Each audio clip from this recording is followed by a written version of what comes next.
Donc un petit mot juste pour commencer, pour dire que ce café Sciences Sociales, c'est la 3e édition, c'est organisé par l'association des professeurs de sciences économiques et sociales, l'APSES, et on est content voilà, de discuter de questions de sociologie, d'économie, de sciences politiques avec des experts, des chercheurs, et puis de faire des débats dans un lieu public pour que voilà, ces questions soient accessibles à tous et que tout le monde puisse intervenir. Remerciements du coup aujourd'hui aux intervenants d'être venus. Serge Pogam, Laurent Jeannot du magazine Alternative économique qui assure l'animation, Anne Brunner de l'Observatoire des inégalités, et on remercie également particulièrement le café Le Tourangeau qui nous accueille. N'hésitez pas bien sûr à consommer. Voilà, je laisse du coup Laurent Jeannot introduire les débats. Bonjour à tous, merci d'être venus si nombreux ce soir pour assister à ce débat. Je pense que la question de la consommation va s'imposer d'elle-même parce qu'il va vite faire assez chaud dans la salle. Alors ce soir on va débattre, on va discuter des riches. Les riches c'est qui? Les riches c'est les autres. Les riches c'est pas moi, c'est pas nous. C'est personne en réalité a envie qu'on lui colle cette étiquette et on peut facilement comprendre pourquoi. Souvent, si on n'a pas envie d'être taxé de riche, c'est qu'on n'a pas envie d'être taxé du tout. On a peur de devoir faire l'effort de contribuer à la solidarité nationale. Si on ne veut pas être étiqueté riche, c'est souvent aussi une question de pudeur. On ne veut pas voir son train de vie exposé au grand jour. Mais la plupart du temps, c'est simplement par ignorance. Beaucoup de riches ne se rendent pas compte qu'ils sont riches. Ils ont une idée assez vague en réalité de ce qu'est la distribution des niveaux de vie en France. Et d'ailleurs, si on pose la question aux Français, il n'y a aucun riche en France. Comme ça, c'est réglé. C'est ce qu'a montré une étude assez rigolote de l'Adresse qui a été publiée juste avant l'été dernier. Et ils ont demandé à une sélection de personnes de se positionner eux-mêmes sur l'échelle des revenus. Est-ce que vous pensez faire partie des 10% les plus pauvres, des 10% les plus riches, de la classe moyenne? Et quand on demande aux gens de se positionner eux-mêmes, personne, quasiment personne, ne coche la case du 9e ou du 10e décile. C'est-à-dire que personne n'a l'impression de faire partie des 20% des Français les plus riches, alors que c'était le cas de 8% du panel qui était interrogé par l'Adresse. Alors, bon, je ne vais pas faire un petit sondage ici, j'aime pas trop les sondages, et puis je pense qu'il ne serait pas très représentatif, il y aurait trop de professeurs. Mais bon, si jamais je le faisais, je pense qu'il n'y aurait pas beaucoup de mains qui se levaient pour dire oui, moi je suis riche. Les professeurs ne sont pas riches du tout. Voilà, c'est ça. C'est des pauvres. Tout à fait. En fait, en réalité, en France, tout le monde croit faire partie de la classe moyenne. Et ce qui est assez surprenant, c'est que c'est aussi le cas des pauvres, mais ce n'est pas le sujet de ce soir, mais qui eux-mêmes en fait, ont l'impression d'être moins pauvres qu'ils ne sont en réalité. Alors c'est vrai, on conçoit assez bien que Bernard Arnault est riche. C'est l'homme le plus fortuné de France, on le sait. Donc lui, il est riche, c'est bon, pas de souci. D'ailleurs, comme l'a montré le rapport de l'Observatoire des inégalités, à lui tout seul, il peut s'acheter la ville de Marseille. Donc quand on a un niveau de fortune aussi élevé, c'est clair, on est riche. Pour prendre un exemple un peu plus récent, Patrick Pouyanné, qui est le patron de Total Energy, a gagné 5,9 millions d'euros en 2021. Il est riche, c'est clair. Là-dessus, il n'y a pas trop de débat.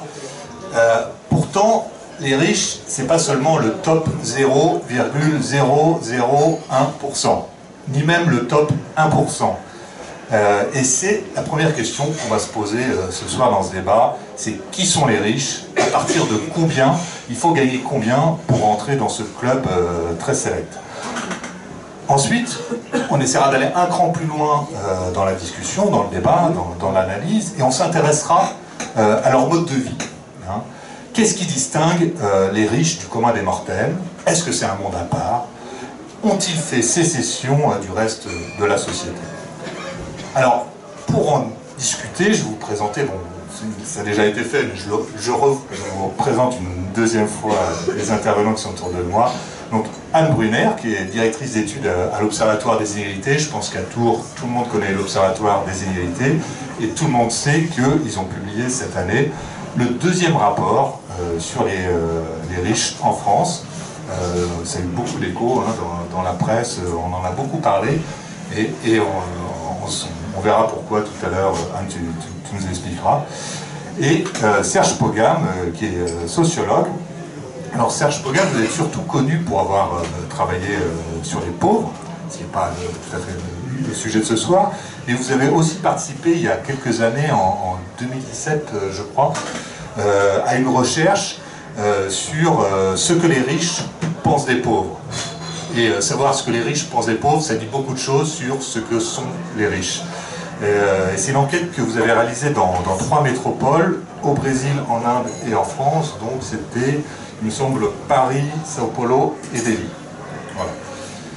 Alors, je vous propose qu'on rentre tout de suite dans le vif du sujet et qu'on commence par se demander, alors, qui sont les riches? À partir de quand est-ce qu'on peut être considéré comme riche? Et Anne, je vais vous laisser un peu nous expliquer, parce que l'Observatoire, la grande originalité hein, du rapport fait par l'Observatoire des inégalités, c'est d'avoir proposé un seuil de richesse.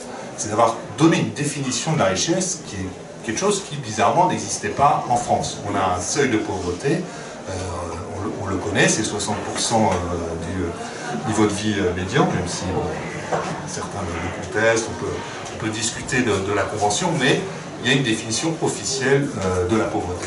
Il n'y a pas de définition officielle de la richesse, du moins en France, et donc du coup, l'Observatoire de l'égalité a comblé cette lacune dans son rapport.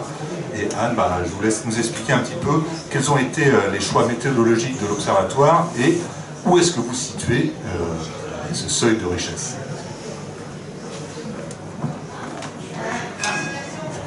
Merci. Est-ce que le micro fonctionne? Bonsoir à toutes et à tous. Je suis ravie d'être avec vous ce soir. D'autant peut-être que par souci de transparence, je veux dire que l'ABCES est partenaire de l'Observatoire des inégalités sur certains de ses projets, notamment la boîte à outils que j'ai apportée pour vous la montrer ce soir, qui contient le Monopoly des inégalités, qui est destiné à animer des séances avec les jeunes. Alors, revenons à la question qui nous occupe ce soir, qui sont les riches? En effet, il n'existe pas de seuil de richesse officiel en France, contrairement au seuil de pauvreté, qui est largement retenu comme convention internationale pour mesurer la pauvreté et son évolution en France ou ailleurs. Mais pourtant, pour dresser un portrait robot des riches et répondre à cette question, qui sont les riches, eh bien, c'est un préalable méthodologique dont on a absolument besoin. L'Observatoire des inégalités propose de façon symétrique au seuil de pauvreté de fixer ce seuil de richesse au double du niveau de vie médian. Alors pourquoi je dis symétrique? Parce que le seuil de pauvreté, c'est 60% ou 50% du niveau de vie médian. Le niveau de vie médian, peut-être petit aparté méthodologique, qu'est-ce que c'est? C'est le revenu de la personne du milieu de la société. Imaginons qu'on classe tous les Français, du plus pauvre au plus riche, à la queue leu-leu. On pioche celui du milieu, on lui demande combien il gagne. 1880 € en 2020. Et on dit ça c'est le niveau de vie médian, la moitié de la population gagne moins, l'autre moitié gagne plus. Et donc on fixe notre seuil de richesse au double. Alors combien ça fait? D'abord, je précise que toutes ces données, c'est tout revenu confondu, après impôts et prestations sociales, et c'est ramené à une personne seule. Pour une personne seule, donc, on va dire qu'on est riche quand on gagne plus de 3 700 € par mois après impôt. Pour un couple, ça fait 5 600 €, et pour un couple avec 2 jeunes enfants, ça fait 7 700 € après impôt, donc je l'ai dit. Ça c'est le seuil. Évidemment, quand on parle de richesse, on peut monter très au-dessus du seuil, donc pour vous donner quelques repères, du coup, on peut avoir plusieurs seuils de richesse. On peut par exemple relever qu'on appartient au 1% le plus riche en France quand on gagne 7 200 € par mois après impôt. Ça représente 630 000 personnes dans notre pays. Alors, on est d'accord, c'est pas la même chose de gagner 3 673 € quand on a 20 ans ou quand on en a 60. Quand on habite à Paris, qu'on habite à Charleville-Mézières ou peut-être à Tours. Quand on a un gros patrimoine ou quand on débute dans la vie et qu'on n'en a pas. Et surtout, je le disais, au-dessus de ce seuil de richesse, on va rencontrer, bien plus que sous le seuil de pauvreté, pourtant il y en a, mais une très grande hétérogénéité des revenus, puisque la richesse peut monter très très haut. Vous citiez Bernard Arnault, si on s'en tient aux revenus, puisque je ne parle pas de patrimoine mais uniquement de revenus pour le moment, eh bien dans les grands patrons du CAC 40, on va trouver des personnes dont la seule rémunération de leur travail s'établit à 500 voire 1800 SMIC par an pour Bernard Charlès, le PDG de Dassault par exemple. Donc une grande hétérogénéité au-dessus de ce seuil. Il y a des limites à cet indicateur, comme il y en a pour tous les indicateurs qu'on utilise. D'ailleurs, on ne manque pas de critiquer, nous aussi, le taux de chômage, le seuil de pauvreté. À nos yeux, ça n'invalide pas forcément l'indicateur. On a reçu un grand nombre de critiques à la suite de la publication de ce rapport sur le riche, du premier déjà il y a 2 ans, du deuxième qui est apparu il y a quelques mois. Ça nous paraît intéressant de se poser la question de pourquoi autant de critiques, qu'est-ce qui se cache derrière ces critiques. Alors en France, on sait qu'on n'aime pas le mot riche, ça fait grincer quelques dents quand on appelle un chat, alors si vous préférez utiliser le mot aisé, pourquoi pas. Ça pose difficulté notamment à toutes les personnes qui se retrouvent classées au-dessus de ce seuil, qui n'imaginaient pas forcément, ou qui n'imaginaient pas se voir appeler les riches, notamment à gauche, parce qu'on se retrouve du coup classé implicitement parmi les dominants. Et puis il y a cette question de la solidarité, c'est plus facile de se mettre tous d'accord contre le 1%. On dit souvent qu'on se refile le mistigris de la solidarité en voyant qu'on est plus pauvre que celui du dessus.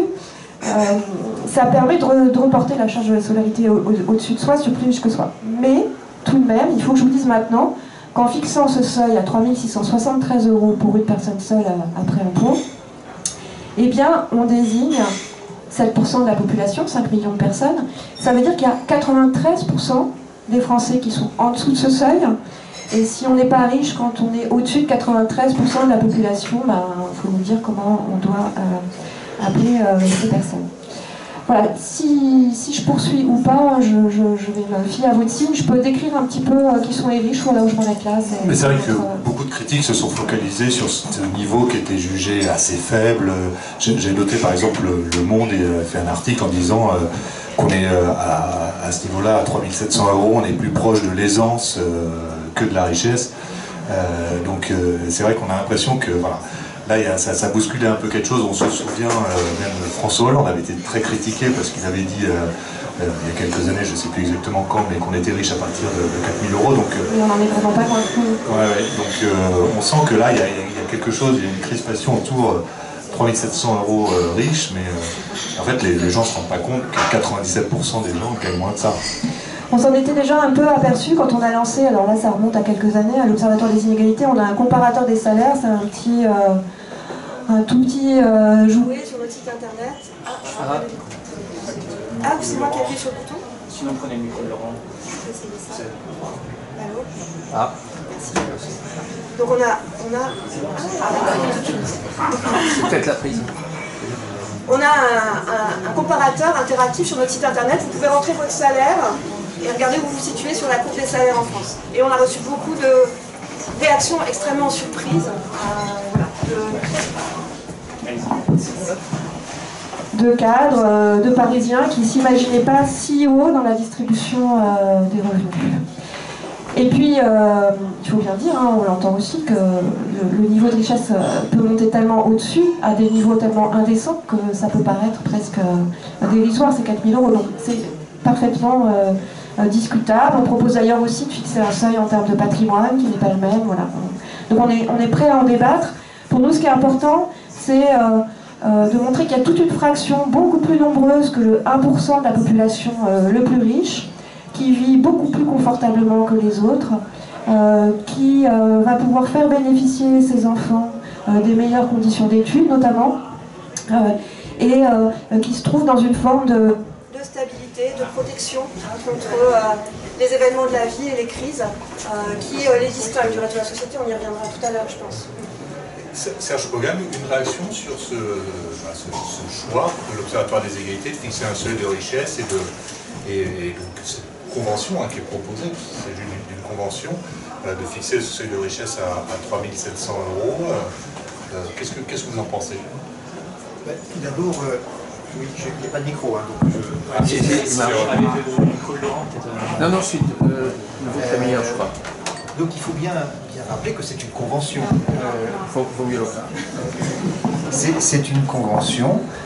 Comme il existe une convention pour mesurer la pauvreté, il est nécessaire effectivement de faire des choix méthodologiques pour définir la richesse. Et moi je trouve effectivement que le choix méthodologique fait par l'Observatoire des inégalités est tout à fait intéressant. Alors la question est tout à fait intéressante aussi de voir dans quelle mesure ce seuil est jugé légitime ou non. Et donc là, il y a un véritable débat autour de ça, comme il y a d'ailleurs un débat autour du seuil de pauvreté. Et je pense qu'on n'arrivera jamais à se mettre d'accord. Il faudra à un moment donné qu'on accepte l'idée que voilà, ce seuil est une mesure qui est assez raisonnable.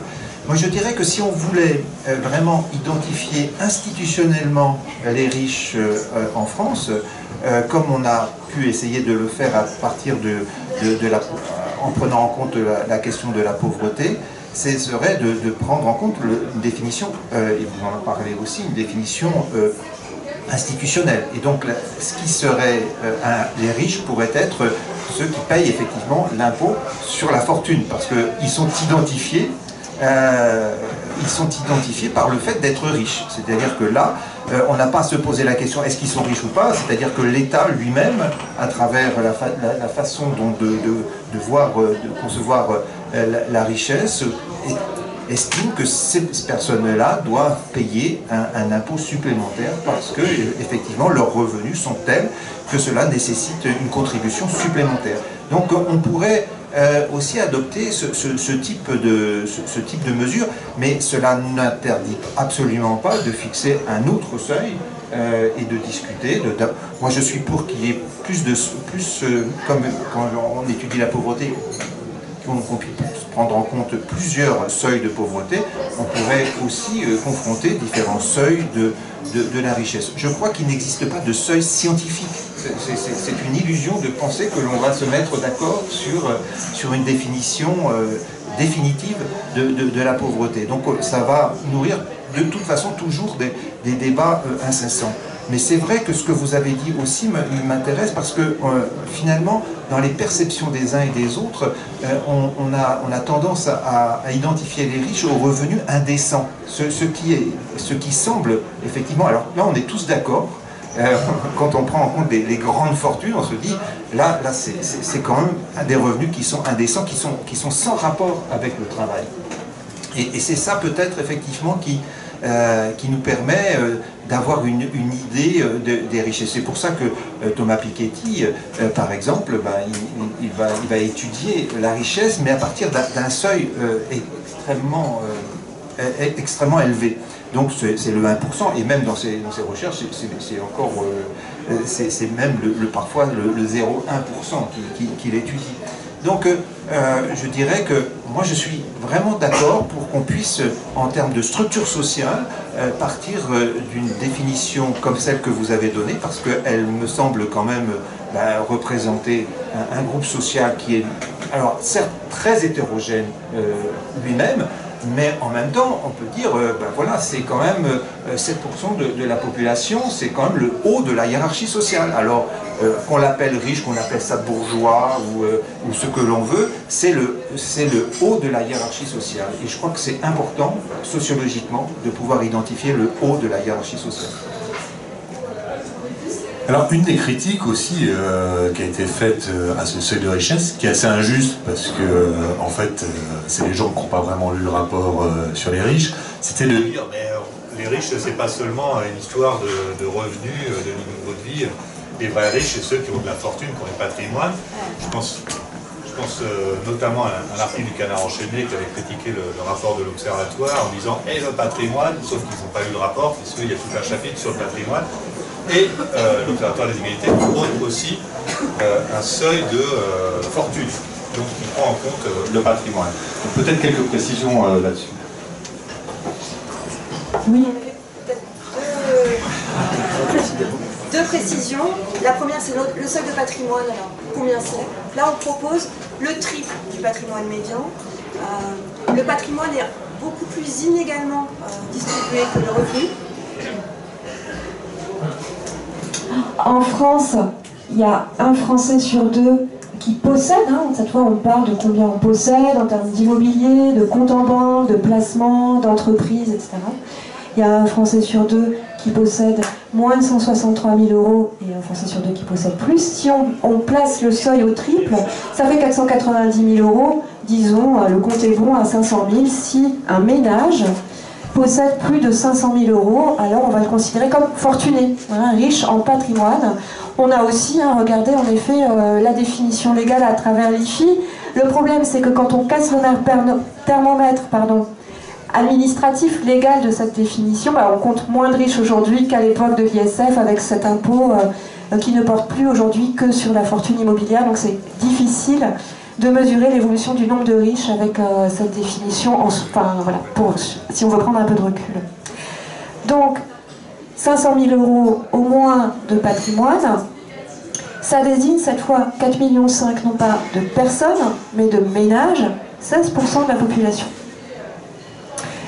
On peut apporter les mêmes critiques à ce seuil, l'âge joue encore plus, on utilise des données en patrimoine brut avant endettement. Alors si vous voulez que je m'en justifie, je peux dire un petit peu, même si on a beaucoup hésité, on a fait des faits, refait, mais on est resté sur le patrimoine brut.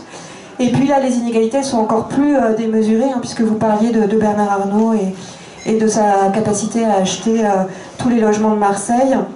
On peut retenir aussi qu'il y a 10% des ménages français qui détiennent la moitié, si j'arrondis, du patrimoine des ménages français. Une autre objection qu'on nous fait souvent, c'est « Ah ben moi je suis riche en revenus mais pas en patrimoine » ou alors « Moi je suis riche en patrimoine mais pas en revenus », la célèbre veuve introuvable de l'île de Ré.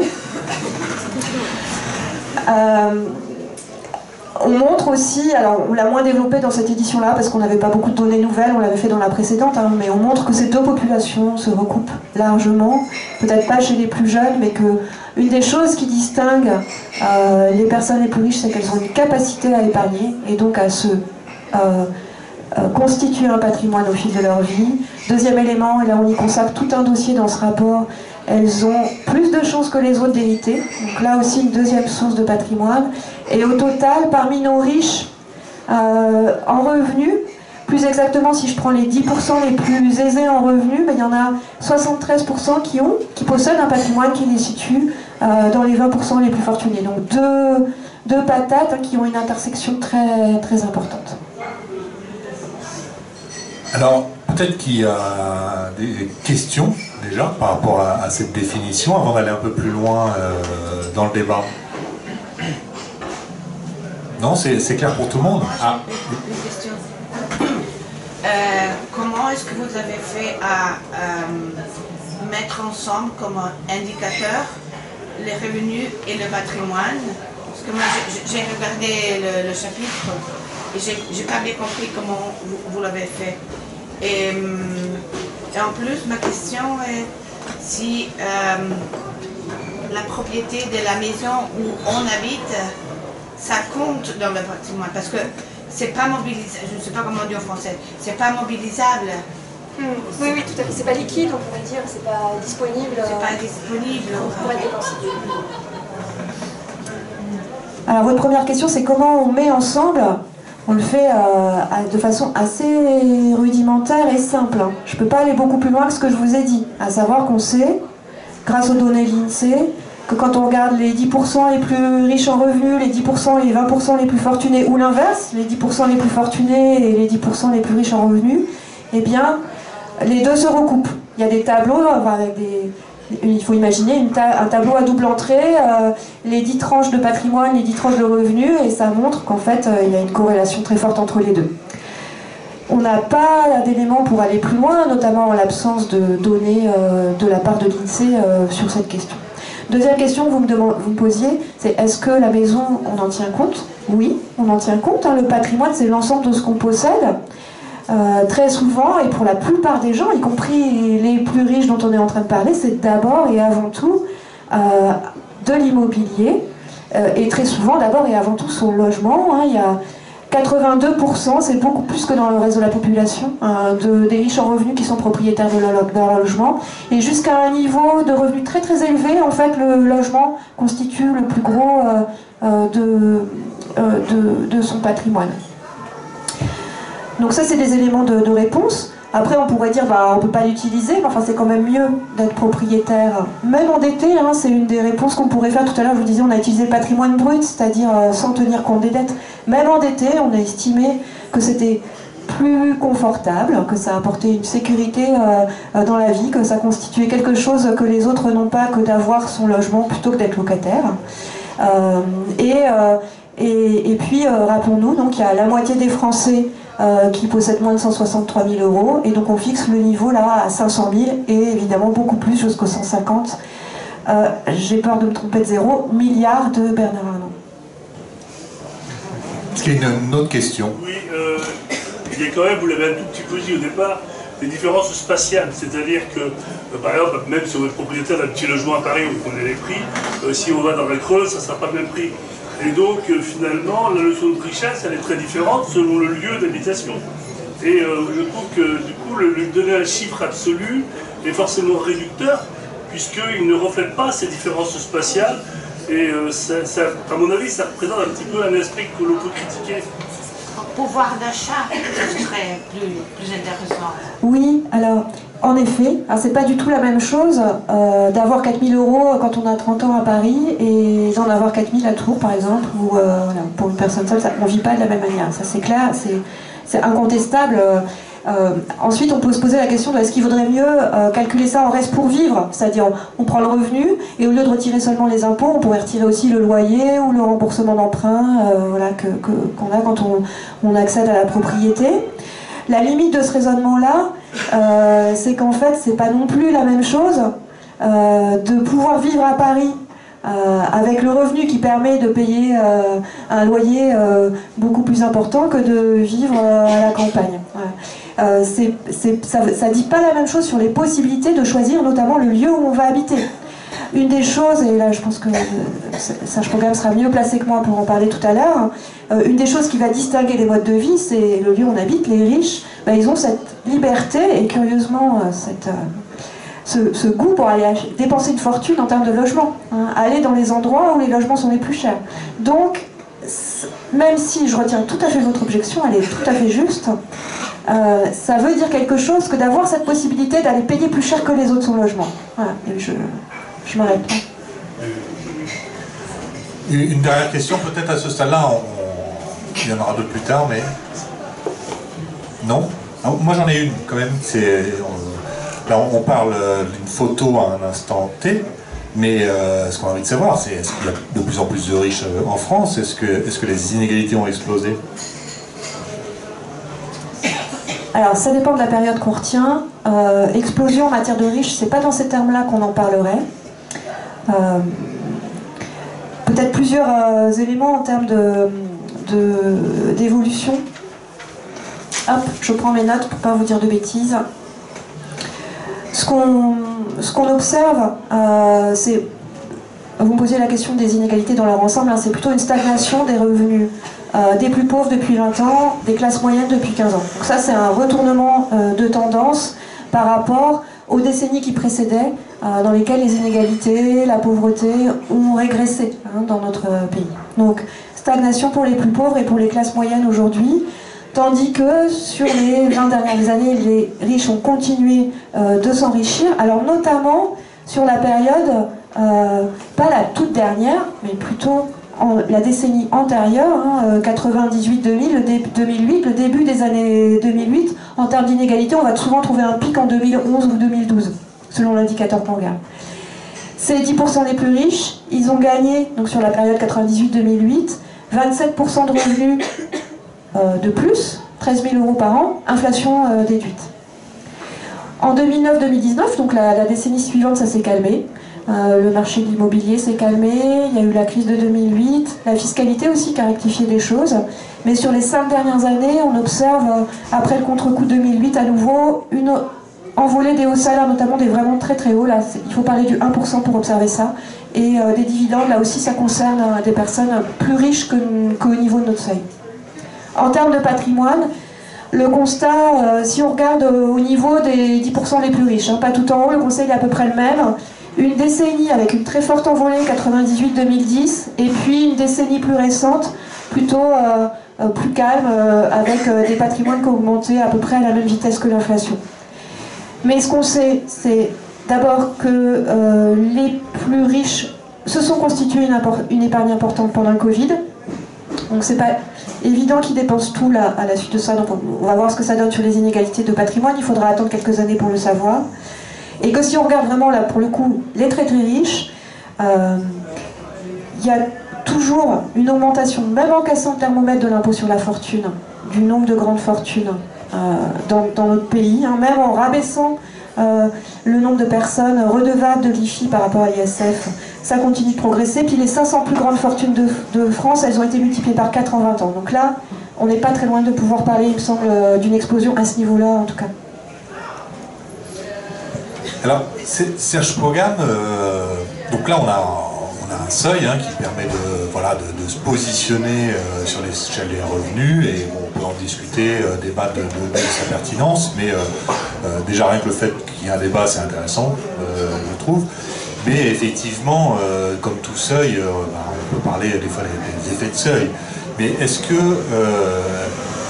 la question que je veux poser, c'est est-ce que la richesse, c'est vraiment à un moment donné, parce qu'on passe à un certain niveau de revenus, on bascule dans un autre club, ou est-ce que c'est quelque chose qui est plus un continuum finalement? Il y a une échelle des revenus assez importante, à 4 000 €, on rentre dans les 7% les plus riches, mais ça n'a rien à voir non plus avec le 1%, le 0,7%. Donc effectivement, est-ce qu'il y a une progression un peu comme ça linéaire, une sorte de continuum de la richesse? Ou est-ce que finalement on peut dire que, arrivé à un certain stade, les riches, c'est une catégorie à part, qui se distingue du reste de la société et presque qui font sécession vis-à-vis des autres? Oui, merci de ces questions. Et alors, je voulais signaler que cette question, les riches, un monde à part, avec un point d'interrogation, c'est que ça correspondait presque à une des questions que l'on a abordées dans l'ouvrage 50 questions de sociologie, formulées un peu de façon différente, et ça va me permettre de faire le lien avec votre question. Elle était formulée de la façon suivante: les quartiers riches se replient-ils sur eux-mêmes? Et donc ça me semble intéressant d'essayer d'analyser la richesse à travers effectivement le lieu de résidence, parce que ce que l'on a constaté dans les grandes métropoles, ça a été vérifié notamment de façon très très précise dans la région parisienne, mais cela est très vérifié également dans d'autres métropoles. Il y a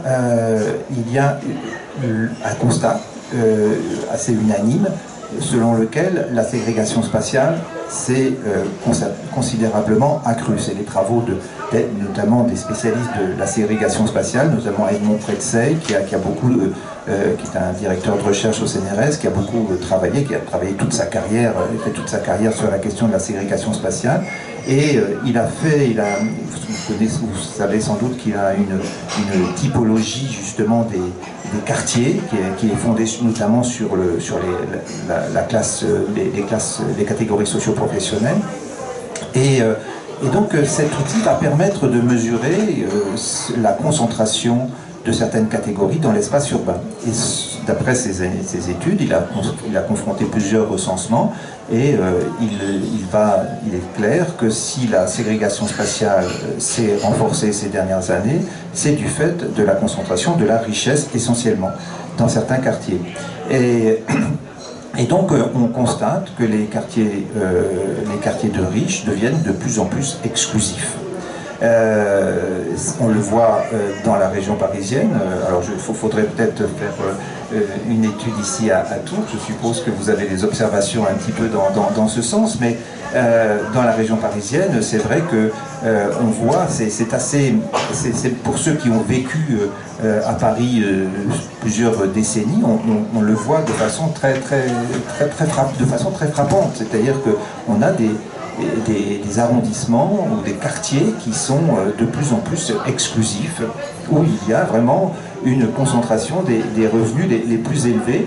Et les classes moyennes qui pouvaient vivre dans ces quartiers ne le peuvent plus et sont obligées de se déplacer dans la périphérie de Paris. C'est un phénomène que l'on voit. On voit que des familles, même des revenus élevés, et qui appartiennent finalement à votre définition de la richesse, ne peuvent plus vivre dans Paris intramuros. C'est-à-dire qu'un couple de cadres avec des enfants ne peut plus aujourd'hui légitimement devenir, s'ils n'ont pas de revenus, s'ils n'ont pas d'héritage et de revenus autres que leur salaire, ne peuvent plus aujourd'hui devenir propriétaires à Paris pour pouvoir élever un enfant et avoir suffisamment d'espace pour avoir élevé des enfants. Donc on voit, il s'agit de voir comment à Paris, ces catégories supérieures, ils viennent dans la première couronne et c'est la raison pour laquelle cette première couronne qui était constituée jusque-là de quartiers ouvriers avec des communes qui étaient même de tradition communiste voit se gentrifie et on voit arriver en masse effectivement des promoteurs immobiliers qui construisent, qui abattent des maisons et qui construisent des immeubles de standing pour accueillir cette population qui n'arrive plus à se loger justement dans Paris intramuros, avec un prix de l'immobilier qui reste encore élevé dans la première couronne, mais qui est quand même nettement plus bas que celui que l'on va avoir dans Paris. Vous savez qu'il y a des arrondissements où on ne trouve pas de logement en dessous de 15 000 € le mètre carré. Donc c'est ça la réalité. Et donc quand on prend en compte le marché immobilier, on constate effectivement que Paris est devenu une ville de riches. Alors pas que des riches, parce qu'il y a quand même aussi des logements sociaux et que la mairie de Paris essaye de développer quand même ou de maintenir des logements sociaux, mais on voit que on parle d'une diagonale, si vous voulez, de la gentrification qui coupe Paris de façon transversale, et donc le nord-est comporte encore beaucoup de logements sociaux, mais cette diagonale, elle ne cesse de se déplacer et de chasser de plus en plus donc, non seulement les pauvres, mais aussi donc, les classes moyennes. Donc on a là un phénomène parisien qui est tout à fait intéressant à observer, et c'est à partir de ce constat que les territoires urbains sont de plus en plus les quartiers de riches sont de plus en plus exclusifs, qu'on a eu l'idée avec Bruno Cousin, qui est un spécialiste de sociologie urbaine, de Camilla Giorgetti, qui est une brésilienne, et de Jules Naudet, qui est spécialiste de l'Inde et qui aussi a beaucoup travaillé sur les riches, de réaliser une enquête, justement dans 3 métropoles, Paris, São Paulo et Delhi, et d'aller faire une enquête dans ces beaux quartiers, pour essayer de voir comment les riches vivent se pensent par rapport aux autres catégories sociales. Et cela aboutit à cet ouvrage, ce que les riches pensent des pauvres, avec l'idée que finalement, les riches, on va essayer d'interroger cette question, est-ce qu'ils veulent véritablement faire sécession, c'est-à-dire se suffire à eux-mêmes et vivre dans un monde clos? Alors, objectivement, on trouve des situations où, effectivement, être riche à Paris conduit finalement, peut-être beaucoup plus d'ailleurs que dans une ville comme Tours, mais il est possible à Paris finalement de vivre dans certains quartiers et de travailler dans ces quartiers et de ne plus être confronté à d'autres catégories que celles des riches, voire des très riches. Donc, le monde du travail on prenait l'exemple d'un lieu où on avait fait des enquêtes alors on a fait des enquêtes dans le 5e arrondissement, dans le 16e, et dans deux communes de l'Est, la ville d'Avray et une autre ville. Et je voulais prendre l'exemple de la ville d'Avray, justement, que vous situez peut-être dans une forêt un peu domaniale.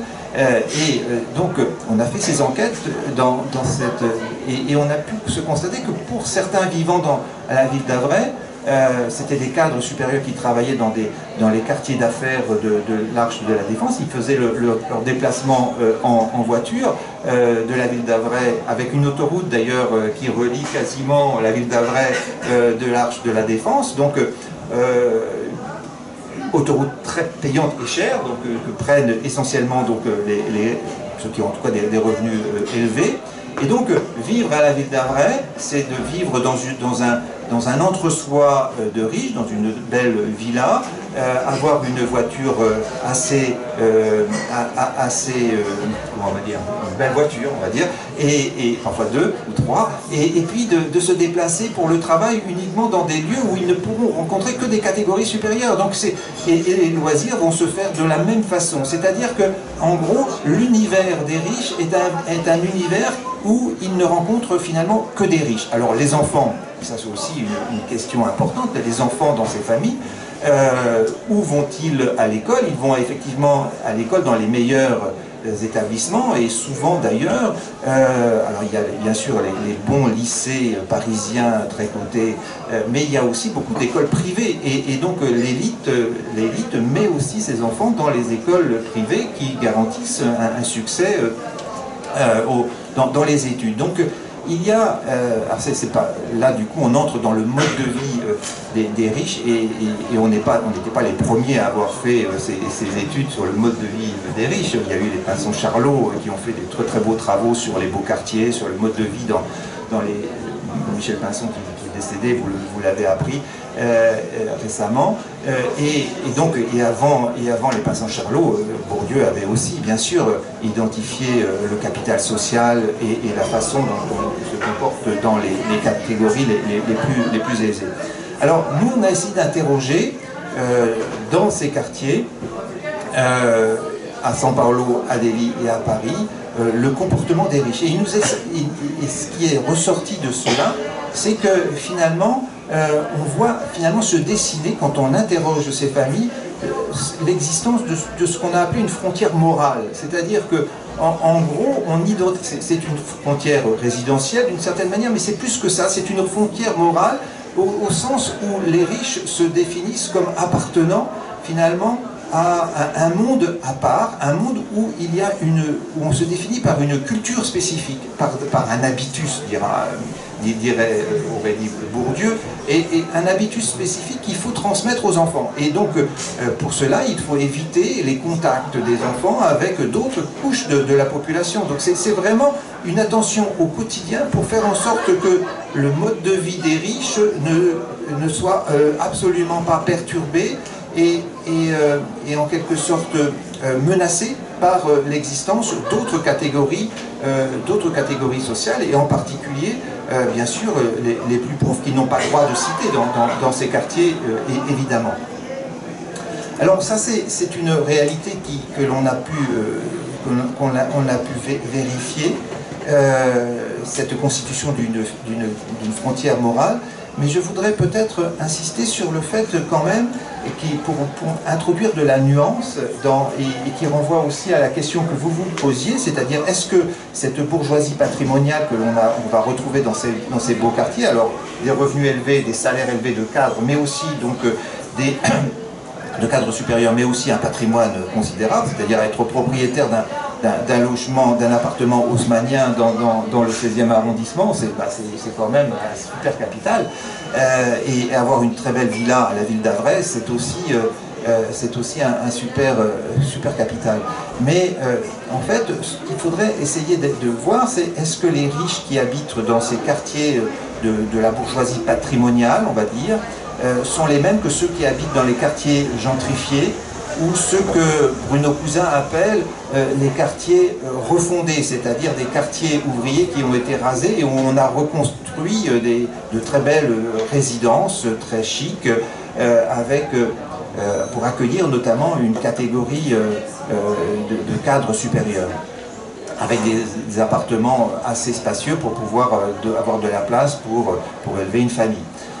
Et donc on a ces différences, mais aussi je voudrais introduire une idée qui était celle que vous aviez, c'est-à-dire que, en gros, ces riches parisiens, est-ce que finalement on les retrouverait de la même façon également à Tours ou dans une ville moyenne? Certes, si on regarde le mode de vie des bourgeois tourangeaux, certainement qu'on va retrouver des similitudes. Mais si on entre dans la façon, dans le mode de vie, dans la sociabilité, dans l'entre-soi, dans la possibilité de se constituer un entre-soi électif avec une frontière morale qui distingue les couches les plus bourgeoises des autres catégories de la population, certainement que la situation parisienne va être différente. Pourquoi ? On le voit, notamment j'ai participé là récemment à une thèse de doctorat sur la bourgeoisie de Metz. Et c'était tout à fait intéressant parce que le sociologue en question qui soutenait sa thèse a fait beaucoup d'enquêtes justement chez les très riches de Metz. Mais les très riches de Metz, dans leur mode de sociabilité, dans les clubs, parce que effectivement les riches, l'entre-soi c'est aussi appartenir à des clubs, de se retrouver entre soi. Les clubs de Metz, c'est quand même pas tout à fait les clubs, les clubs parisiens. Donc il y a quand même un entre-soi qui est moins fermé, plus ouvert. C'est-à-dire que, en gros, dans ces clubs de Metz, on va y trouver une certaine élite intellectuelle qui n'est pas aussi riche, mais aussi donc qui a des titres scolaires qu'on pourrait et donc du capital culturel. On va retrouver des professions plus modestes. Et donc, c'est parce que, finalement, ces riches de Metz, ces bourgeois de Metz, ils sont finalement obligés de composer avec d'autres catégories de la population parce que ils sont moins nombreux pour constituer véritablement un club en lui-même. Donc, ils sont obligés de s'ouvrir un tout petit peu. Alors que dans des grandes métropoles comme Paris, les clubs sont hyper sélectifs, c'est-à-dire que vous avez des droits d'entrée qui écartent même les riches, et même certains très riches qui ne sont pas proposés pour pouvoir rentrer dans ces clubs qui sont extrêmement sélectifs. Et donc l'entre-soi, il est aussi très très variable selon les situations. Alors pour revenir entre ma typologie, donc des quartiers que vous pouvez identifier, les quartiers avec immeubles haussmanniens très très riches de Paris, même il y en a je crois quelques-uns aussi ici, même s'il y a eu des destructions comme je l'ai vu quand je suis arrivé de la gare, donc il reste quand même quelques quartiers très très bourgeois avec des immeubles haussmanniens. Donc on peut identifier cela, mais ces personnes qui vivent dans ces quartiers-là, mais certainement que le mode de vie va être aussi très différent que si l'on vit dans un quartier refondé, un quartier tout à fait nouveau, créé pour les riches, ou que l'on vit dans un quartier gentrifié avec un plus grand brassage de la population. Et nous, on a regardé cela justement, j'avais fait à partir d'enquêtes plutôt qu'à partir de données statistiques.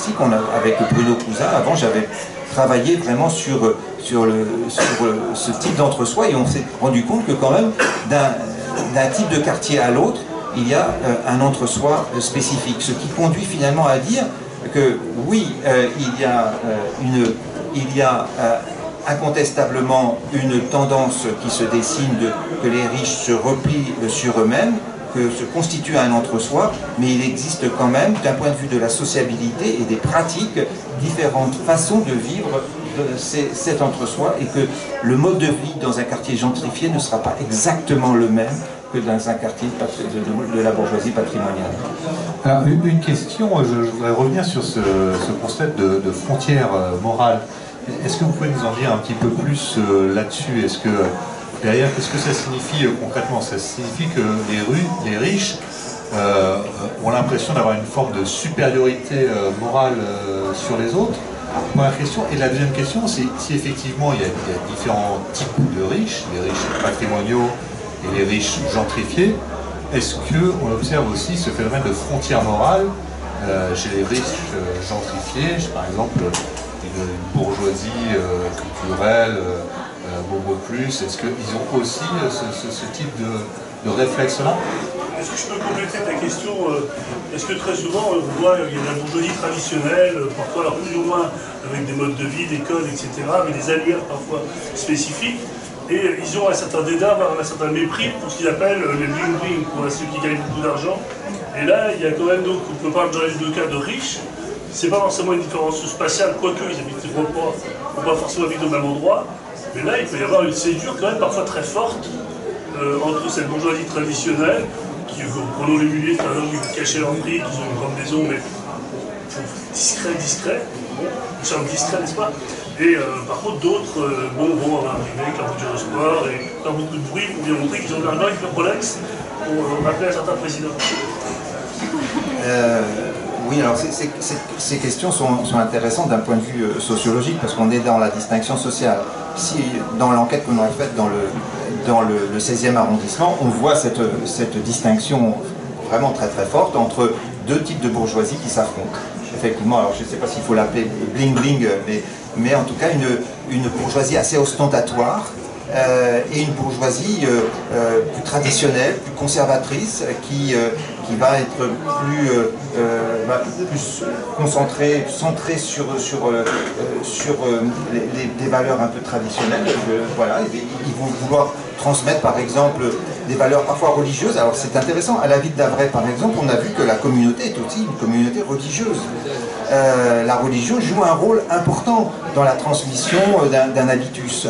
Et donc, dans la bourgeoisie patrimoniale non bling-bling, on va avoir beaucoup de ces bourgeois qui vont essayer de se distinguer par des valeurs, et ça rejoint à votre question, des valeurs à transmettre aux enfants, qui sont des valeurs qui peuvent être des valeurs chrétiennes, avec ceux qui ont manifesté pour le mariage contre le mariage pour tous, c'était aussi cette bourgeoisie très conservatrice qui est attachée à des valeurs traditionnelles, sur la famille notamment, des valeurs chrétiennes également. Donc on va retrouver cela beaucoup. Et cela se traduit par le fait que on va essayer de transmettre aux enfants l'idée qu'il faut faire des efforts, que ce n'est pas parce qu'on est riche qu'il ne faut pas travailler à l'école.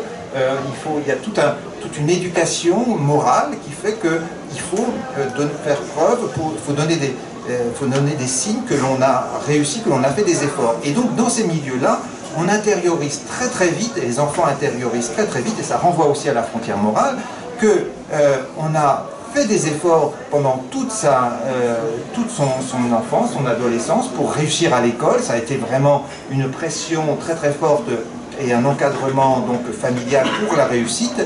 Et donc ces enfants finissent par penser que s'ils réussissent à l'école, c'est entièrement parce qu'ils ont fait des efforts. C'est-à-dire que l'idée même qu'ils ont réussi aussi parce qu'ils étaient riches, ça ne leur vient pas à l'esprit. Donc il y a cette idée, et ça renvoie aux valeurs morales. La frontière morale, c'est aussi une frontière qui permet d'identifier ceux qui réussissent parce qu'ils font des efforts, et ceux qui, justement, mènent une vie parfois un peu plus dilettante et ne font pas suffisamment d'efforts. Et on le voit dans la notion de mérite qui apparaît très nettement dans ce que les riches pensent des pauvres. Les riches sont persuadés d'avoir beaucoup de mérite justement pour avoir accédé à ces positions dominantes. Donc il y a une sorte de persuasion que leur situation est tout à fait légitime. Alors j'ai pas beaucoup parlé de Delhi et de São Paulo, qui sont les deux points que nous avons pris en compte. Mais c'est vrai que si on va à Delhi, il y a en plus un phénomène, bien sûr le phénomène des castes, qui là va marquer profondément les esprits. Encore plus, bien sûr, on va retrouver l'idée du mérite, la méritocratie, mais on va retrouver aussi l'idée de la supériorité de la race. Et ça, c'est quelque chose ça n'a même plus besoin d'être démontré, c'est de l'ordre de l'évidence. Il y a des catégories qui sont élues, qui sont appelées à diriger, et d'autres qui sont appelées à être dominées, et qu'il n'y a pas à avoir de mauvaise conscience par rapport à cela. Et je dirais que alors c'est vrai aussi en France et à São Paulo également, mais à Delhi c'est encore plus marqué, c'est que il y a une sorte de neutralisation de la compassion, c'est-à-dire que la souffrance des autres, ça n'a pas d'effet. C'est-à-dire que, en fait, c'est comme dans l'éducation morale, on apprend à ne pas souffrir de voir la misère des autres. Parce qu'on va la considérer, on va la naturaliser. On va considérer que c'est normal, parce que c'est inscrit dans l'ordre naturel des choses qu'il y ait des pauvres et des riches. Et donc, cette chose-là, c'est très très présent également dans... on va la retrouver dans une moindre mesure, c'est présent à São Paulo, dans les quartiers de l'élite, qui d'ailleurs, d'après mes observations, je vois qu'il y a une tendance actuellement à faire un barrage contre Lula et de voter pour Bolsonaro, alors que donc il y a vraiment aussi cette angoisse de voir qu'un leader de la gauche puisse gouverner le pays. C'est quelque chose qui dans l'élite de ce pays est complètement insupportable. Et donc il y a cette idée qu'il y a donc une frontière. J'essayais de la définir un petit peu à travers l'éducation, à travers les valeurs que l'on veut transmettre à ses enfants, cette idée de la supériorité, cette idée que l'on est différent parce que l'on a une morale supérieure aux autres.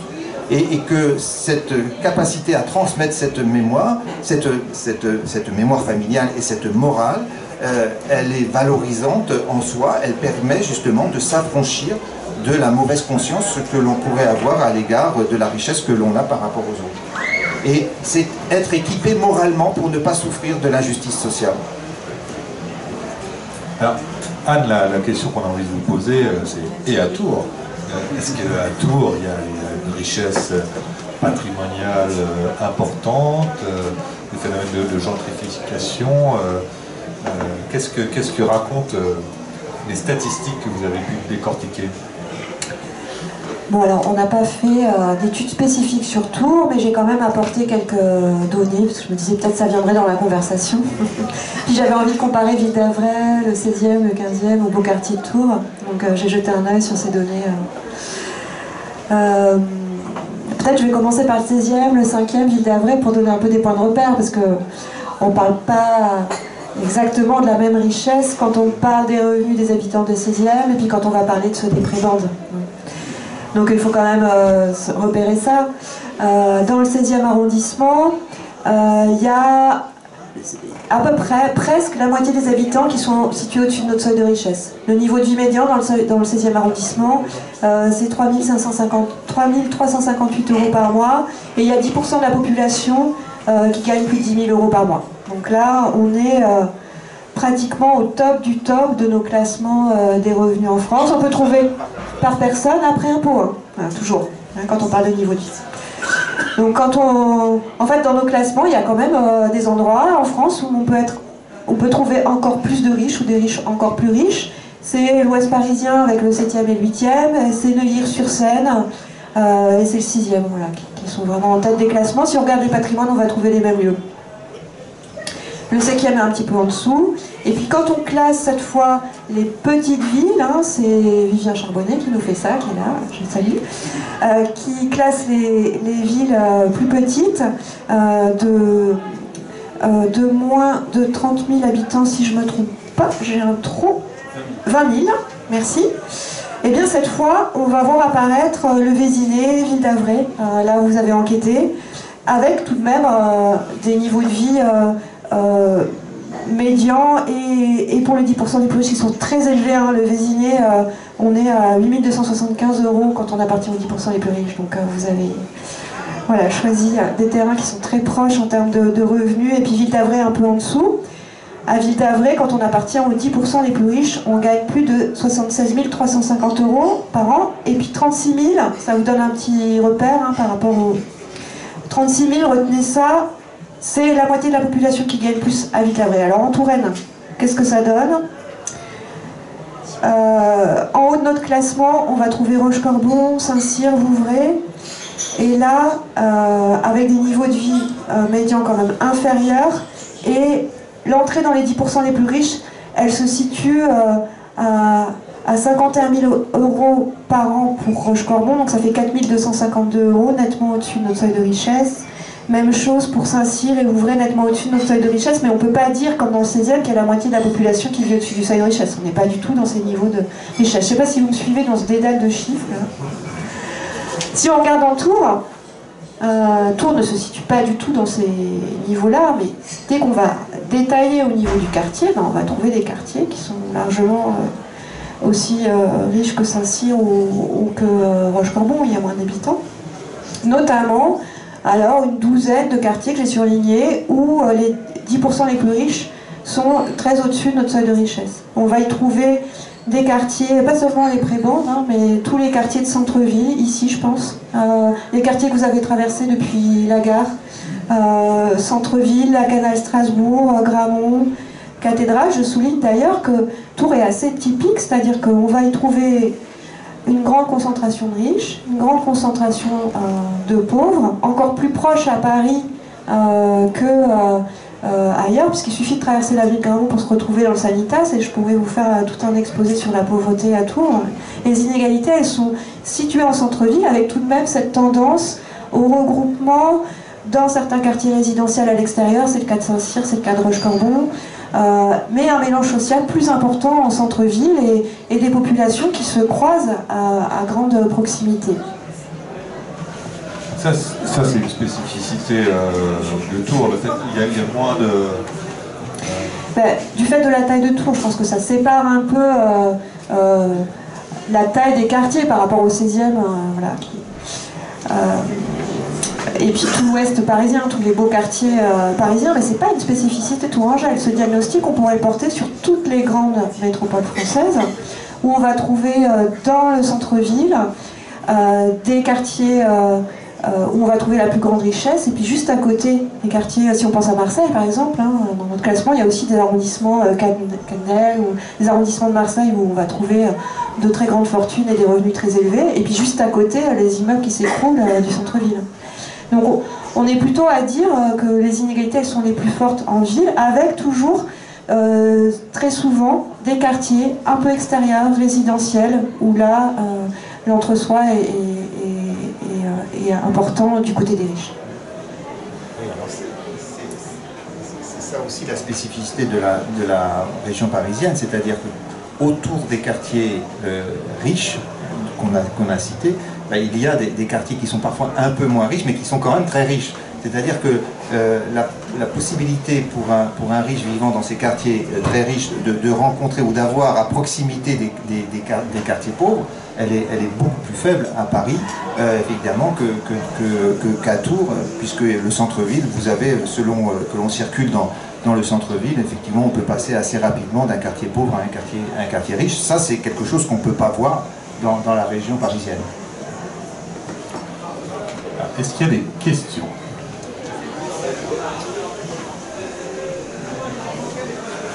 J'avais une question, mais en fin de compte, qu'il y ait des riches, ça ne me dérange pas. Mais est-ce que le fait qu'il y ait plus de riches, il y a forcément plus de pauvres?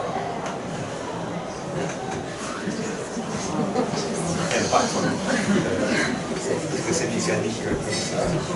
Ah, ça, c'est une question. C'est qui veut répondre? Alors je dirais, moi ça me dérange pas non plus qu'il y ait des riches.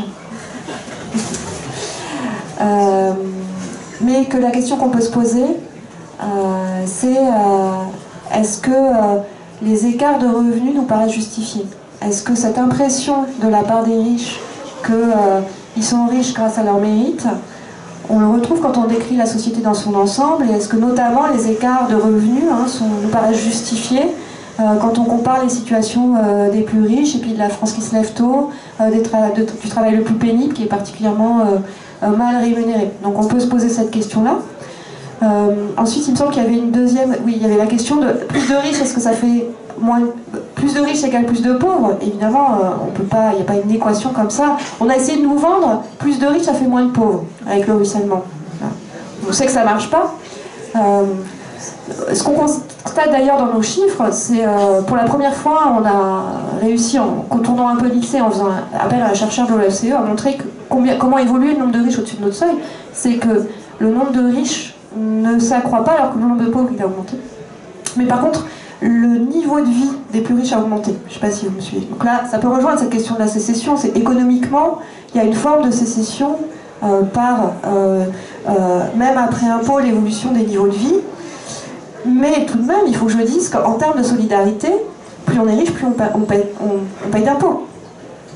Donc on ne perd pas de vue, hein, puisque nos données sont après impôts. Et vous avez peut-être, pour celles et ceux d'entre vous qui sont en tout cas enseignants en sciences économiques et sociales, vu ces courbes qui montrent la régressivité de l'impôt. Mais pour voir ce taux moins élevé d'impôt, il faut aller voir vraiment, il faut creuser bien au-dessus de notre seuil de richesse. Il faut aller voir le millième le plus riche. En fait, ce que ça montre, ces courbes, c'est que quand on est très très riche, ben, on arrive à finalement échapper à la progressivité de l'impôt, à se payer un conseiller fiscal déjà pour commencer et à échapper à cette progressivité. Mais il n'empêche qu'en montant, évidemment, on paye plus d'impôts quand on est plus riche, et heureusement. Alors après avoir pris cette défense des riches, vous devez être en train de vous dire, mais qu'est-ce qu'elle fait à l'Observatoire des inégalités? C'est une petite critique graphique de Thomas Piketty, je crois. On peut dire quand même qu'ils sont dans un rapport de force médiatique et politique qui est sans commune mesure avec celui des plus pauvres. Et donc, je ne sais pas si plus de riches, ça fait moins de pauvres ou plus de pauvres, mais en tout cas, ça fait un rapport de force qu'il faut bien voir comme tel dans la société française, quand on définit qui est riche ou qui est pauvre, quand on définit qui va contribuer plus ou moins à l'effort de solidarité et aux politiques fiscales et de redistribution notamment. Oui, une question aussi, souvent on dit que la richesse c'est aussi la capacité d'acheter le travail des autres et d'avoir du personnel, etc., pour avoir ses loisirs, du temps, etc. Et comment est-ce que vous pouvez réagir par rapport à cet aspect des choses, justement? Est-ce que c'est vraiment un bon indicateur de la richesse? Alors moi j'avais peut-être... Oui, je voulais dire quand même par rapport... Je vais revenir à votre question, mais pour suivre un peu le fil sur la question des impôts, quand même... Je vois dans la comparaison entre ces trois métropoles, Paris, São Paulo et Delhi, que plus les inégalités sont fortes, plus il y a une concentration très très forte de la richesse dans certains quartiers, moins il y a d'encouragement à mettre en place à l'échelle nationale des politiques de redistribution. Donc les riches payent des impôts, mais ils ne sont pas contents d'en payer quand même. Donc il y a là quand même, plus il y a d'inégalités, plus les riches vont être réticents, me semble-t-il, à vouloir contribuer à améliorer la situation des pauvres. Ça, c'est la raison pour laquelle je crois que quand les inégalités sont plus restreintes, comme c'est dans les pays aujourd'hui, ce sont quand même dans les pays nordiques où les inégalités de revenus sont les plus faibles, il me semble que là, il y a une propension à accepter l'impôt plus nette. Et je crois que ça va ensemble. Donc ça, c'était ma première... donc il y a là quand même un enjeu. Plus les inégalités, si elles s'envolent, il me semble que les riches vont essayer de contourner la question fiscale, comme vous le dites, mais ils vont aussi rechigner et tout faire pour voter pour effectivement les candidats qui vont les épargner un petit peu du point de vue des impôts. Il y a aussi un point intéressant, ça c'est André Masson qui va publier un livre prochainement dans la collection que je dirige aux presses universitaires de France, qui s'intitule « Épargner les héritiers ». En fait, il fait une analyse historique sur l'impôt sur les successions, et il voit qu'au niveau mondial, il y a un déclin de cet impôt sur l'héritage. Et donc les riches, aujourd'hui, arrivent à faire pression sur les catégories moyennes, qui sont attachées à l'idée de la famille, de la transmission familiale de l'héritage, pour justement arriver à imposer l'idée qu'il faut faire pratiquement disparaître cet impôt sur l'héritage qui est en déclin au niveau mondial.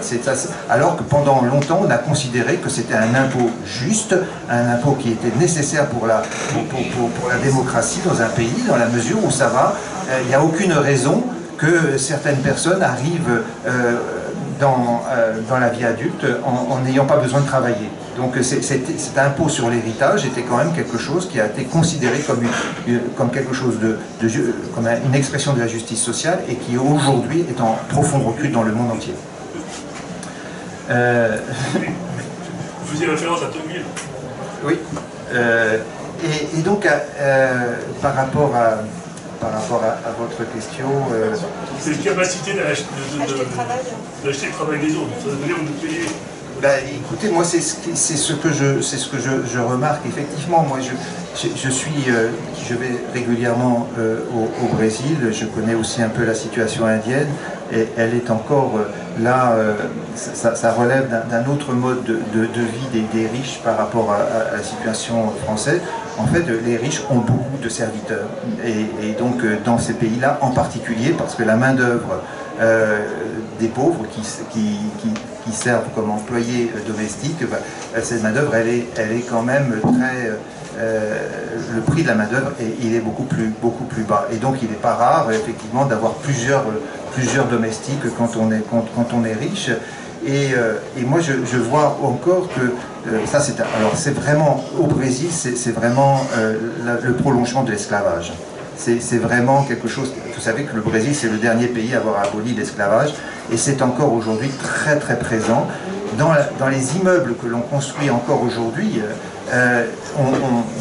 j'ai vu dans les normes architecturales, on construit toujours aujourd'hui encore une petite pièce, une petite chambre à côté de la laverie pour accueillir l'employé domestique.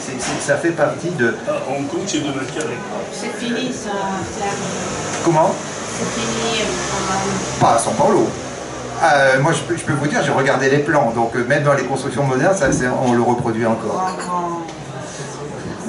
Ben non, pas tout à fait. Je peux en parler. Non, mais bon, ça évolue aussi, c'est vrai, ça évolue aussi, et c'est vrai que sous la présidence de Lula, il y a eu quand même des droits des travailleurs qui ont été davantage défendus, et les employés domestiques ont revendiqué d'être mieux payés, etc.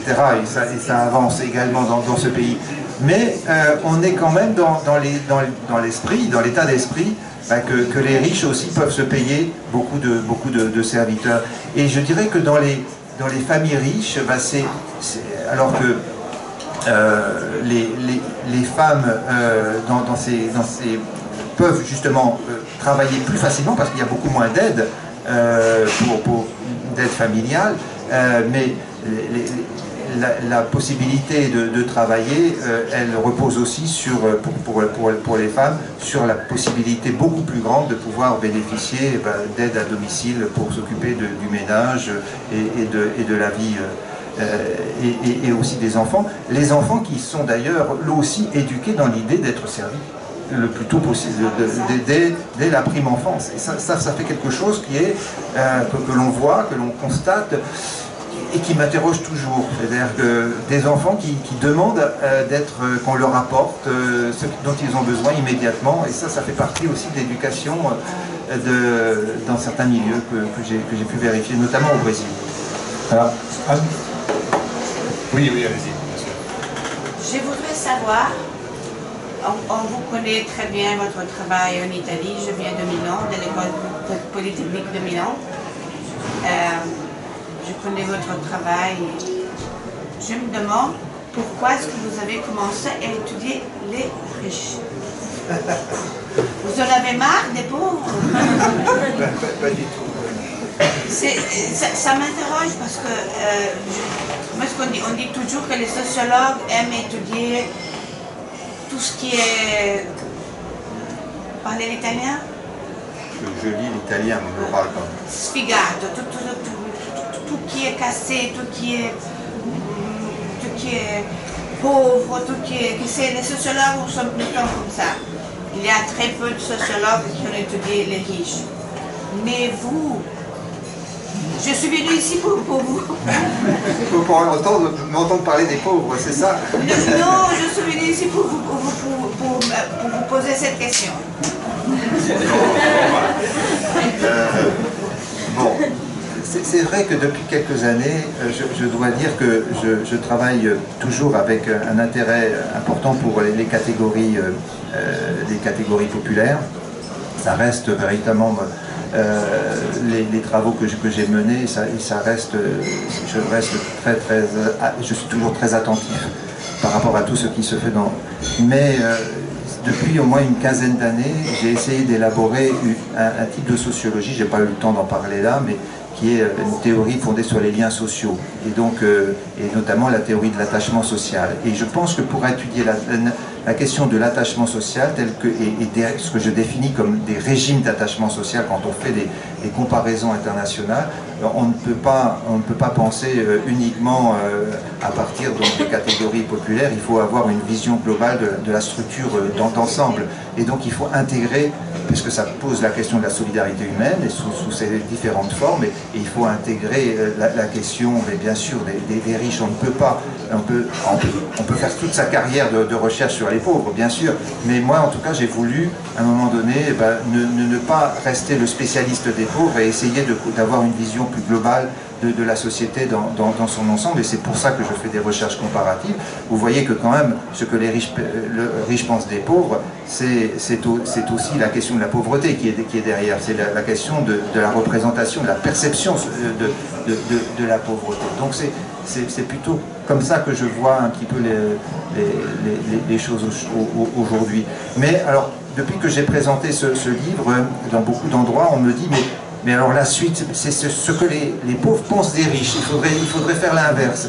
Et justement, c'est une question que j'avais envie de vous poser concernant le seuil de richesse. Est-ce qu'on n'aurait pas intérêt à interroger les pauvres pour savoir comment eux ils voient les riches? C'est-à-dire, si on devait les interroger sur le seuil de richesse, il serait encore certainement plus bas encore que celui que vous indiquez. Parce qu'effectivement, quand on vit avec moins du SMIC ou quand on est au RSA, comment on peut voir les riches? Et donc ça, c'est aussi un projet que j'ai envie de mener, c'est d'essayer de poser cette question avec aussi ce qui a derrière, c'est l'attachement au groupe de pairs, c'est-à-dire est-ce que les pauvres forment aussi un entre-soi, parfois pour se défendre, ou est-ce que finalement, derrière ça, il y a aussi l'envie de se détacher et de s'élever, et donc de se détacher de cet univers. Et donc voilà, c'est cette question en tout cas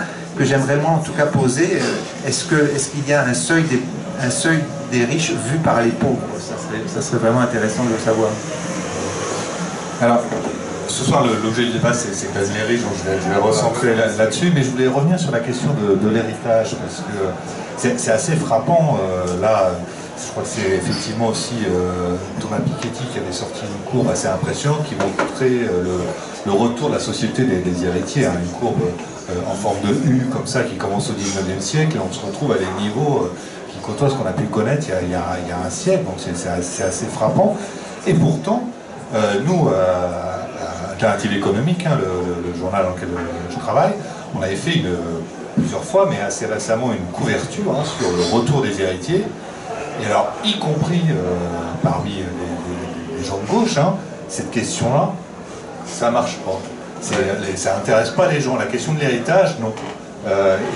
Ou alors à chaque fois que c'est abordé, on l'a vu pendant la campagne présidentielle, c'est uniquement sous le biais de il faut réduire les droits, et on se retrouve dans une situation presque assez drôle, parce qu'en fait on a une sorte de consensus parmi les économistes, parce que les économistes, y compris libéraux, ils sont assez d'accord pour dire que c'est pas juste, il faut taxer l'héritage, mais alors les Français, y compris à gauche, non. Ouais.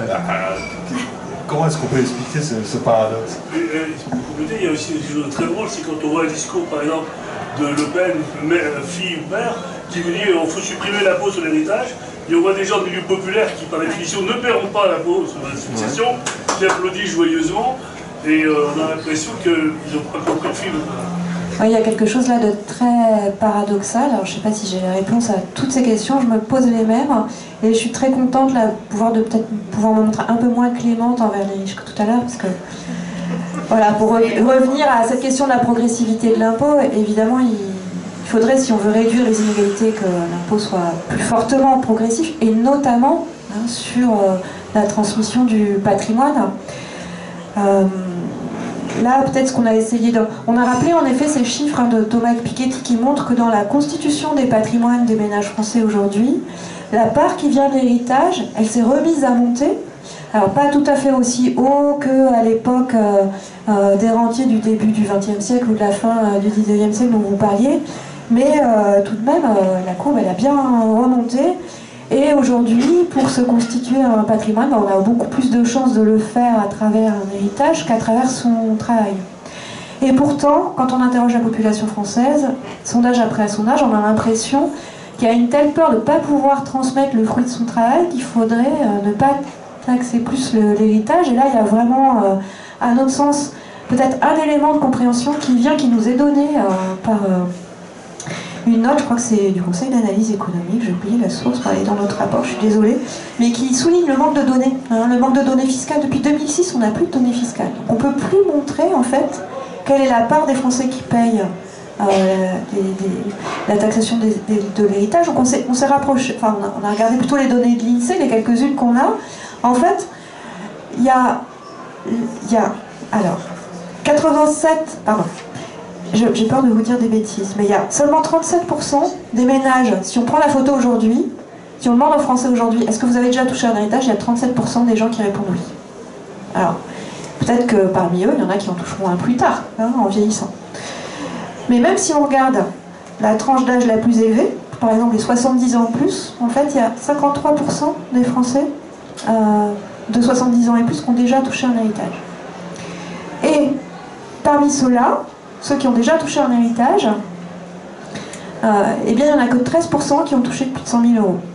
C'est-à-dire que les héritages de plus de 100 000 euros sont extrêmement rares, puisqu'ils concernent une petite fraction de la petite fraction des gens qui ont déjà touché un héritage. Vous me suivez? Je ne peux pas vous dire plus, parce que je n'ai pas les données, mais en tout cas ça, on le sait. Et...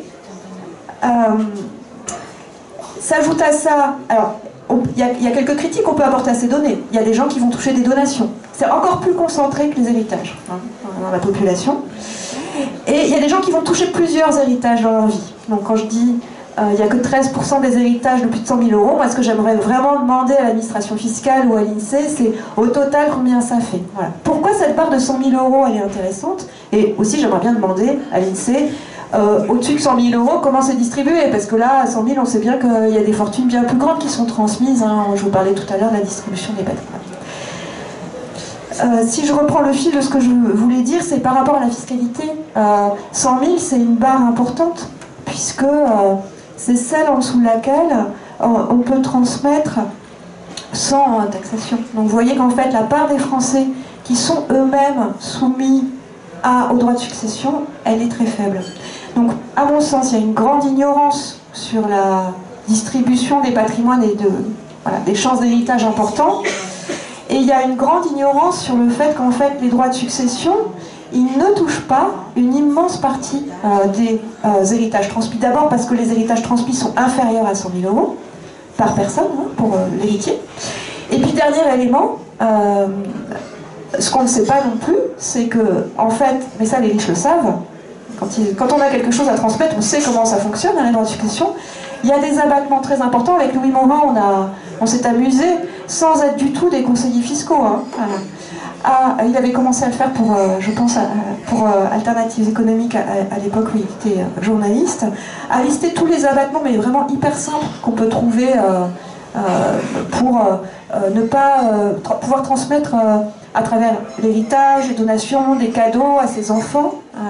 Et on a calculé très rapidement qu'on pouvait être un couple possédant plus d'1 million d'euros et le transmettre à ses enfants sans payer un centime d'impôt. Donc l'impôt, il touche très très peu de personnes. C'est peut-être une des pistes qui explique que finalement les Français ne connaissent pas cet impôt parce que très majoritairement ils ne le payent pas. Et que ceux qui connaissent très bien, c'est ceux qui ont grand intérêt, puisque eux, ils peuvent transmettre des fortunes immenses sans rien payer. Voilà, après, une deuxième, si Louis Morin était là à ma place, il vous parlerait plutôt du fait que le sondage ne reflète pas le fond de la pensée politique. À un moment donné, si on vous dit au coin d'un trottoir, est-ce que vous voulez payer plus d'impôts, vous allez répondre non. C'est probable.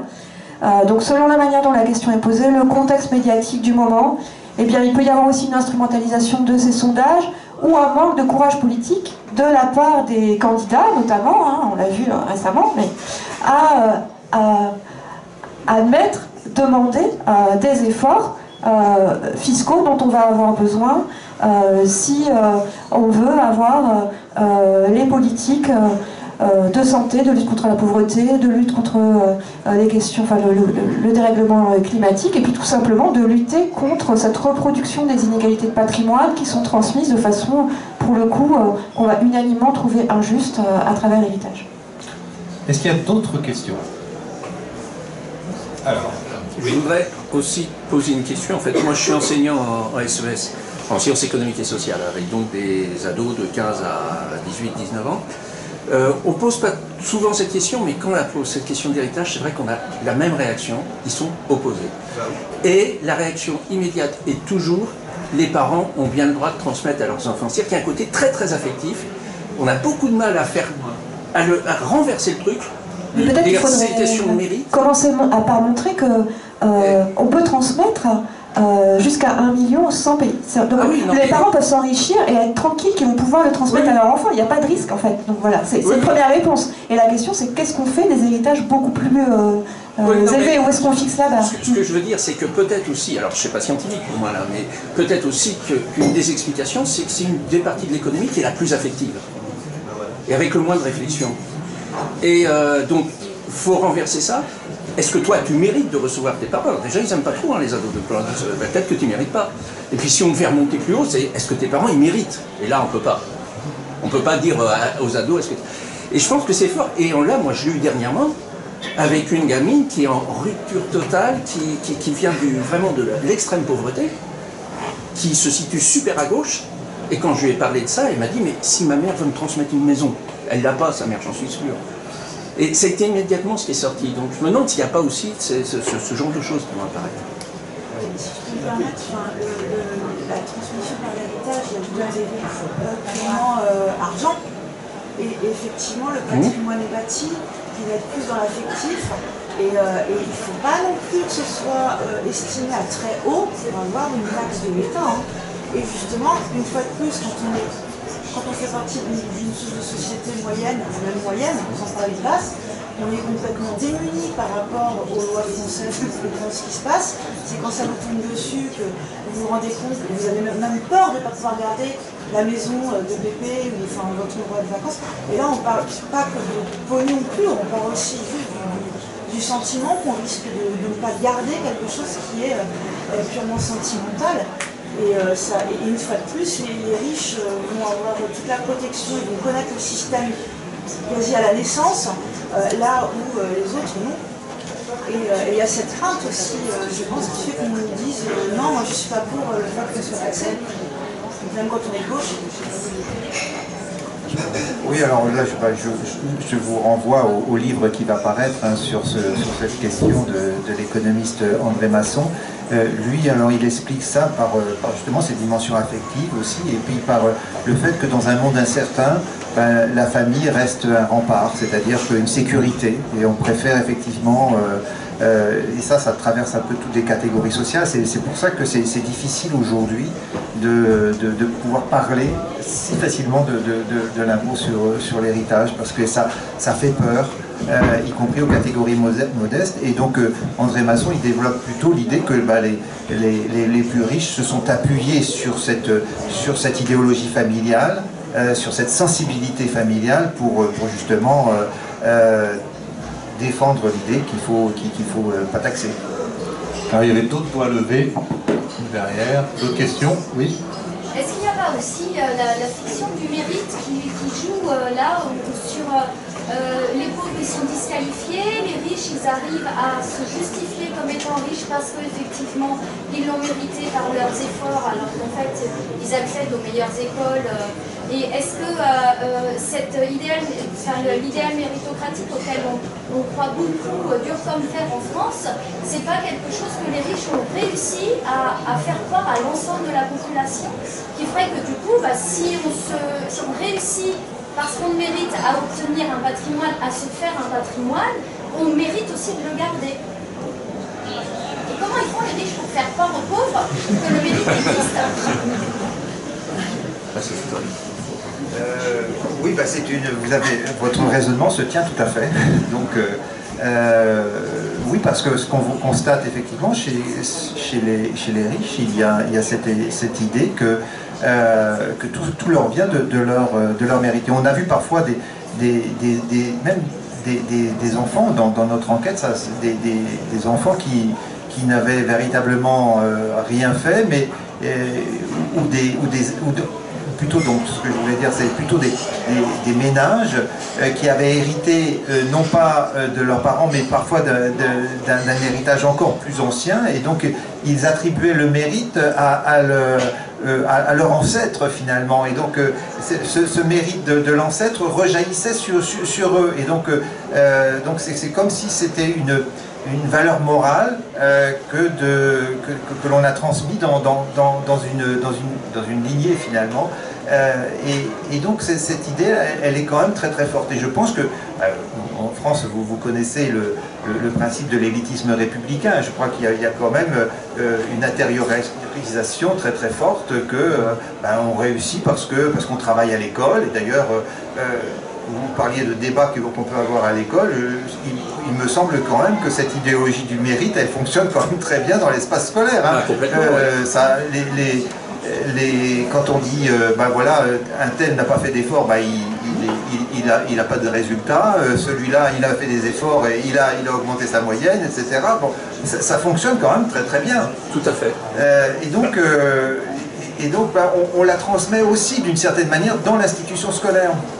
C'est ce que les psychologues appellent la norme d'internalité, en fait, et qu'on transmet, mais parce que l'école, c'est peut-être le seul endroit où on essaye au maximum on n'y arrive pas, mais on essaye de supprimer au maximum les contraintes externes. On leur donne le même cours, on leur donne la même interro au même endroit, et l'illusion du mérite. Il y a des externalités. Et l'illusion du mérite, je suis d'accord. On a une dernière question, on va arriver à la fin du débat, oui.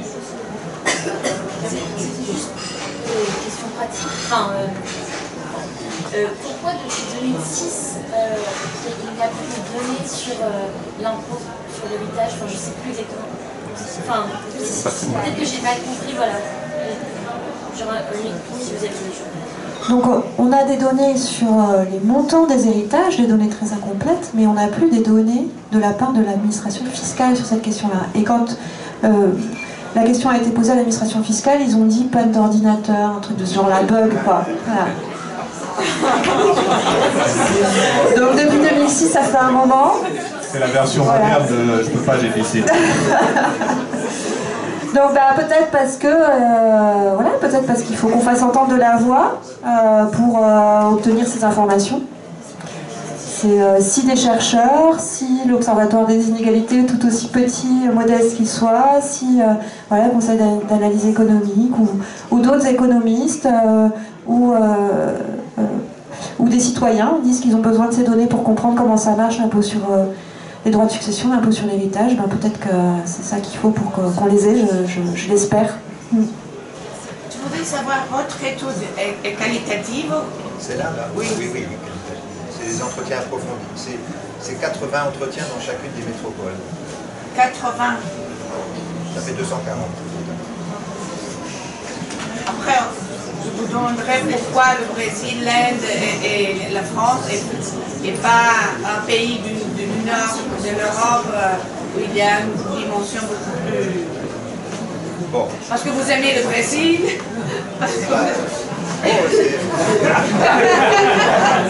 Moi j'aurais fait la même chose. Il y a des raisons. Moi, je réponds quand même rapidement. Il n'y a pas que des raisons sentimentales quand on fait une recherche, mais on saisit aussi des opportunités quand on fait une recherche comme ça. Il faut avoir aussi les bonnes personnes pour aller faire les enquêtes aux bons endroits. Donc c'est pas si évident que ça de trouver quelqu'un qui est capable d'aller enquêter dans les quartiers riches de Delhi. et si on l'a pas sous la main, c'est difficile de trouver. Donc, mais je suis d'accord avec vous. Moi, j'aurais adoré pouvoir faire la même enquête au Danemark aussi et aux États-Unis également. Donc, mais là, c'est des moyens importants qu'il faut réunir et donc on commence comme ça et on peut peut-être après essayer d'élargir. Alors il y aurait évidemment encore beaucoup à dire sur cette question des riches.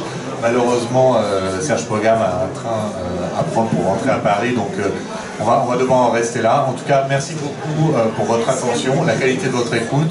Merci aux intervenants pour la qualité du débat.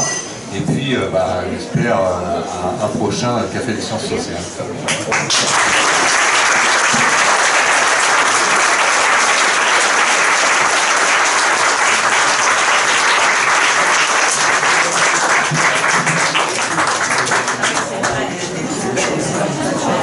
Donc merci bien. Prochain Café Sciences Sociales aura pour thème l'école. On parlera peut-être d'élitisme républicain. Pour ceux qui le désirent, il y a des possibilités d'acheter le rapport sur les riches qui est donc présent. Il faut juste venir devant. Et également, il y a possibilité de manger un peu. Voilà, pour ceux qui désirent rester, manger. Merci bien. Bonne soirée à vous.